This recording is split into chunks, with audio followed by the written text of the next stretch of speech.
Okay, guys, today is the last day of our auction at Dr. Henry Swan's estate, and I wanted to do a quick run through. Number one, it's getting into fall and sort of spooky season. And number two, obviously, wanted to remind everybody that our lots begin closing out tonight at 7 p.m. Mountain Time. So get your bids in so that you don't miss out on having your own little piece of the estate. So here is, again, I know we went over this in the first walkthrough, but I figured I'd show you again. Dr. Swan's office, his private office for his private practice out of his home.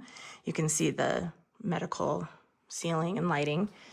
And then we have his closet here. We've got a medical chart on the wall still. And then this is a pocket doors through this closet that lead into his secretary's office. And she would sit here, and then obviously there's a little bit of a waiting area here that patients can sit in while Dr. Swan is doing whatever Dr. Swan did before he would come and see his patients. So thought I would show you that again, for context. There's also, you can see it's kind of designed a little bit differently from the rest of the house in terms of making it look like it is actually an office. We're gonna come down here now, go back downstairs, and now I'm gonna show you the secret spooky parts.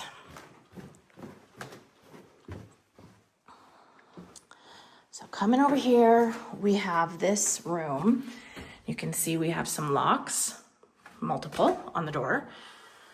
We have a temperature control and a bell, maybe a doorbell, maybe, I'm not sure. And this opens up.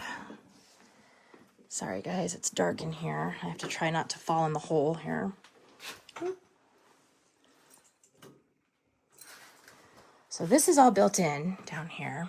We've got storage, obviously, deep freeze. This thing here is very interesting. This is a gigantic walk-in refrigeration unit with all this shelving. Check that out. Pretty big. And this big heavy door. And if you come over here, you can see that it's built in to the side of the ground and all the dirt's piled out. He built this in specifically to have this huge refrigeration unit. Now, I don't know if this was used for grapes, maybe, because there are grapes that were grown here and they made wine as well. But we also know, based off of Dr. Swan's background, that the cooling tub that he used for his hypothermic thoracic procedure, which led to what we know as open heart surgery, is housed at the Smithsonian, which essentially patients would be put into the cooling tub and brought to a level of hypothermia where the surgeon then had 6 minutes to be able to perform a successful open heart surgery.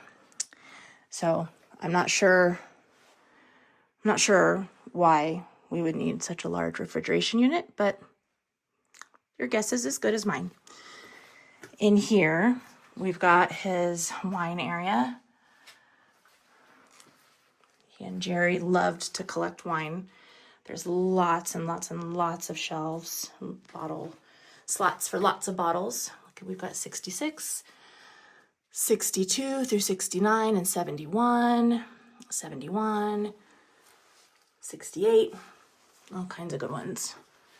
And back over here, we even have some old liquor bottles. It's kind of hard to see back here, but some old liquor bottles that actually still have a little bit of remnants of liquor still in the bottle. So that's kind of interesting.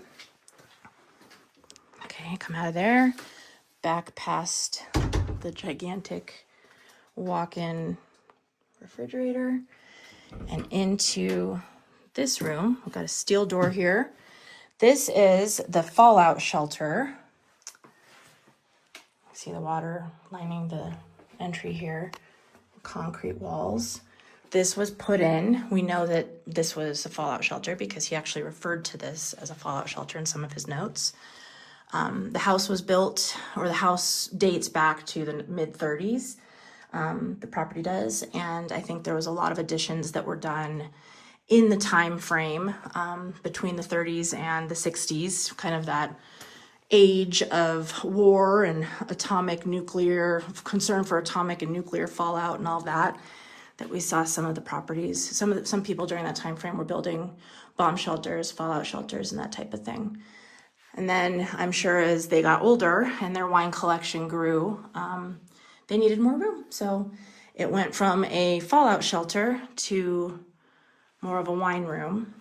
See this beautiful antique desk in here, or antique dresser, that I would love to have sold in our auction, but he put this blue cage, I think, in after he put the dresser in.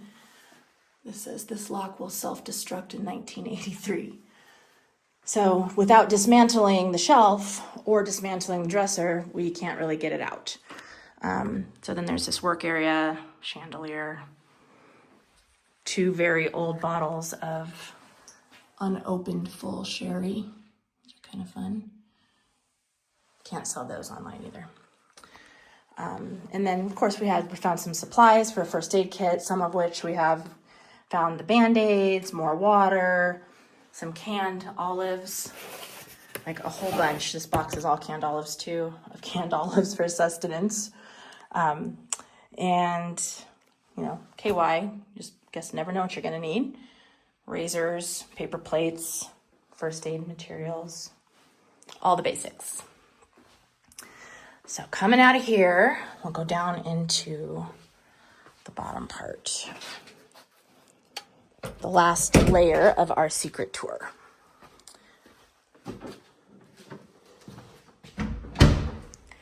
Okay, this is the part that I am not as fond of, coming down to the basement. Come down the steps.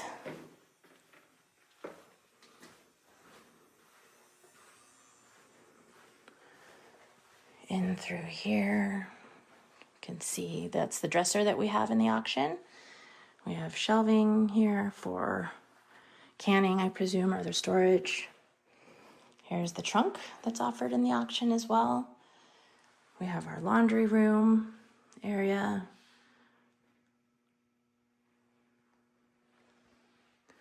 Furnace room.